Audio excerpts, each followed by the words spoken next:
का हुजूर डोक्यापासून नाकापर्यंत फाडलाय, एवढा बी आला नाही हो. त्याच्या डोळ्यात पाणी आलं हुजूर. पण ज्यावेळेस कवी कलशने विचारलं ना का रडतो, म्हणून म्हणतो आमचे आबासाहेब आठवले. आबासाहेब म्हणले सर्जा झुकायचं नाही कुणासमोर, कधीच हात पसरायचा नाही. फिर उसको पूछा क्या किधर रखा है खजाना. हमने पूछा हुजूर उसको किधर रखा खजाना, तो म्हणतो खजाना काय तुझ्या बापाचा आहे का. औरंग्याला म्हणाव तुझ्या 7 पिढ्या आल्या ना तरी महाराष्ट्र तुला कधीच घेता येणार नाही, कारण महाराष्ट्र हा हिंदूंचा आहे. महाराष्ट्र हा प्रभू रामचंद्रांचा. ऐसे बोलता है हुजूर, सच में ऐसे बोलता है. फिर हमें देखना है कैसे दिखता है. 7 साल का था अब 32 साल का हुआ है. हमें देखना है अब कैसे दिखता है वो. ते सहकारी जे बोलले ना इतिहासा शब्द आहेत. हुजूर उसके सामने मत जाओ हुजूर, हुजूर अरे उसके सामने मी मत जाओ. एका झपक्यातून उभा उलटा करतील तुम्हाला. साखळदंडात गुंडाळला गेलाय हुजूर, त्याला मोकळा सोडला तर हे सगळं साम्राज्य उद्ध्वस्त करल. याद है क्या हुजूर बुर्रानपूर कैसे लुटाता उसने. तुमचं नाक आहे का नाही खामोश गुस्ताख हो. 1 मिनिट घेऊ ना शेवटचा, बोलू द्यात मला 1 मिनिट. अहो आपल्या राजाचा बलिदान मा सूर्य गड्या. या मातीत गेलेत माणसं, मातीसाठी नाही गेली, मातीत नाही गेली, मातीसाठी गेल्यात. बापाचा स्पर्श केला इथं, बापाचा. 2.25 वर्षाचे शंभूराजे सईबाईंनी प्राण सोडलेला हा शब्द बी इतिहासात सुवर्णाक्षरात लिहिला गेलाय. ऐका तो शब्द. महाराणी सईबाईंना शिवबाराजे सांगतात, ए सई अगं तू सहचारणी म्हणून शेवटपर्यंत साथ देणार होतीस, तू शब्द दिला होतास. निंबाळकर घराण्यातली सई मुधोजी निंबाळकरांची कन्या सई, सांग ना तू शब्द का नाही पाळलास. शंभूराजे सांगतात, आबासाहेब माझी आई शेवटचा श्वास घेते हो. अरे शंभूराजे तुझ्या आईला रागवत नाही मी, पण तुझ्या आईने शब्द दिला होता मला की शेवटपर्यंत साथ देईल, पण आता शेवटचा श्वास घेते. सई म्हणतात, खरं सांगू का महाराज साहेब, शब्द पलटला नाही आम्ही शेवटपर्यंत तुम्हाला साथ दिली. जरी आम्ही गेलो तरी आमचा हा छावा हा शेवटपर्यंत भगव्यासाठी उभा असेल, शेवटपर्यंत हा स्वराज्यासाठी उभा असेल. प्राण जाय प्रवचन न जाय. आता मात्र औरंगजेबाच्या समोर शंभूराजांना उभं केलं. हे संभाजी अरे कुछ याद आ रहा है क्या.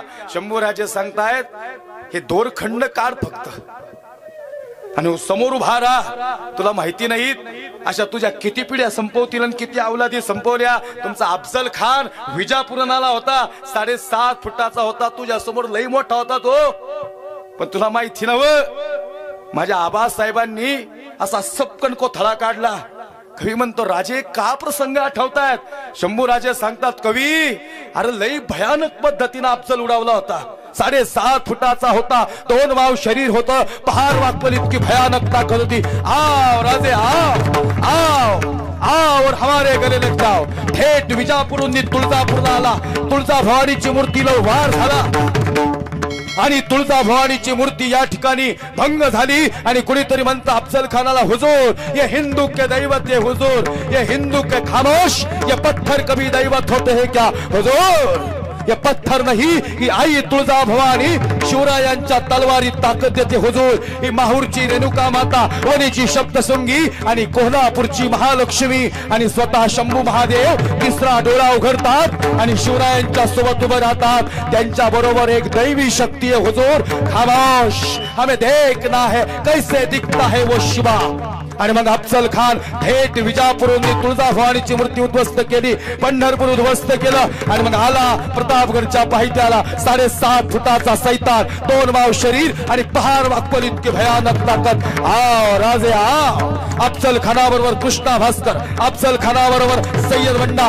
तो सय्यद बंडा तो 9 फुटुडी मारायचा, दानपट्टा चालवायचा आणि गर्दन उडवायचा. आजपर्यंत सय्यद बंडाचा दानपट्टा मोकळा परत आलाच नाही. तो सय्यद बंडा राज अफजल खानाबरोबर सय्यद बंडा.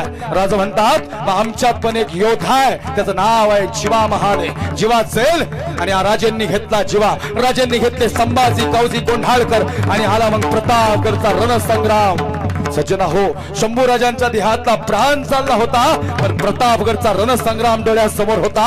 जो बाप ऊर्जा देत होता शंभूराजाला, मरणाच्या यातना मोठ्या होत्या, पण या सगळ्या वेदना बापाच्या शौर्यासमोर आज कमी झाल्या होत्या. शंभूराजे सांगतात, हे कवी, मग तो 6.5 फुटाचा अफजल खान, आ राजे आ और हमारे गले लग जाओ. शिवरायांची उंची 5.5 फूट, 5.5 फुटाचा राजा. माझा आवाज क्लिअर होतोय का? 5.5 फुटाचा राजा, तेज तर्रार नजर, आओ राजे आओ. कृष्णा जी ये है शिवा, ये 5.5 फूट का हुजूर.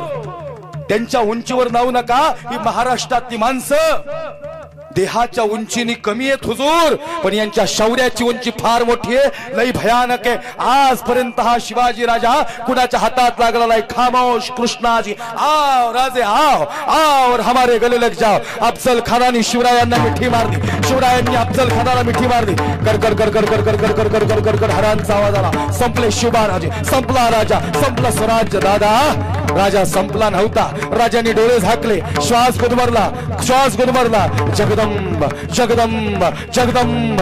इकडं इकडं इकडं शंभूराजांवर वार होत आहेत, आणि शंभूराजांना हा रणसंग्राम आठवतोय, माझे आबासाहेब आठवत आहेत, म्हणून या ठिकाणी वेदना कमी होत आहेत. जगी ऐसा बाप व्हावा, त्याचा वंशमुक्तीचा जावा. जगदंब जगदंब जगदंब. आई तुळजा भवानीने कौल दिला, राजे का खचले नाहीत, राजे का पडले नाहीत, आणि राजे का झुकले नाहीत, याला कारण आहे शिवरायांच्या कमरेला होता भगवा.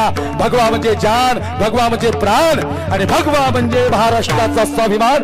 तो भगवा शिवछत्रपतींना हवा करत होता.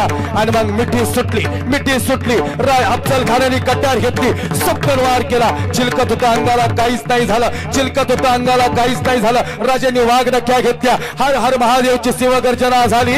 राजांनी वाघनख्या घेतल्या, सपकन अफजल खानाच्या पोटात घुसल्या, आणि खपकन कोताळा बाहेर आला. दगा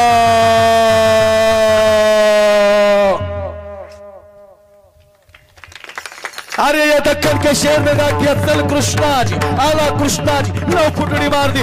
कृष्णाजी आला, कृष्णाजीने उडी मारली, राजांवर वार केला. राजांवरचा कृष्णाजीचा वार हुकला.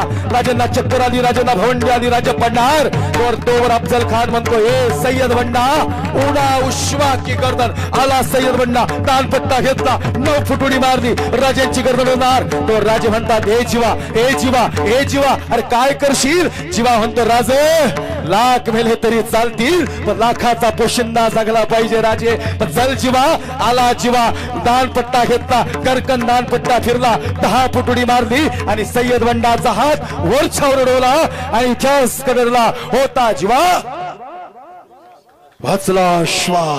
जगी ऐसा बाप व्हावा, ज्याचा वंशमुक्तीस जावा.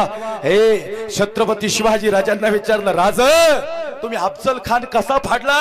राजे सांगतायत, शहाजी राजेंची आठवण आली, ज्यांनी वाघनख्या दिल्या होत्या, आणि आबासाहेब म्हणून होते, शिवबा आता गरज तलवारीची नाही, मोठ्या दुश्मनाला मारायला युक्ती लागते.